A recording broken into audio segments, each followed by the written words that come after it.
వాళ్ళకు రాని పనులకు చేయడానికి పోయి మరి ప్రాణాలు కోల్పోయిన సిచ్యువేషన్స్ సింగరేణిలో చాలా ఉన్నాయి.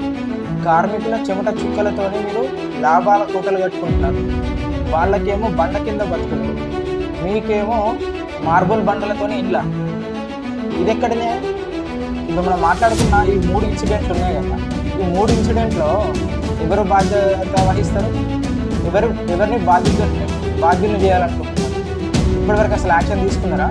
కొన్ని ఈ ఇన్సిడెంట్లో ఎవరిని బాధ్యత చేయాలనుకుంటున్నారు?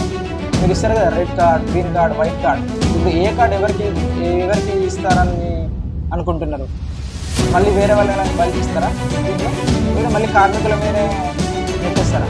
వాళ్ళే సరిగా అలవాటే కదా సింగరేణి అధికారులు. సింగరేణిలో ఇట్లాంటి ప్రమాదాలు జరగకుండా మేము చర్యలు తీసుకుంటాం అని చెప్తూనే ఉంటాం. అది ఎప్పుడు ప్రమాదం జరిగిన తర్వాత జరగకుండా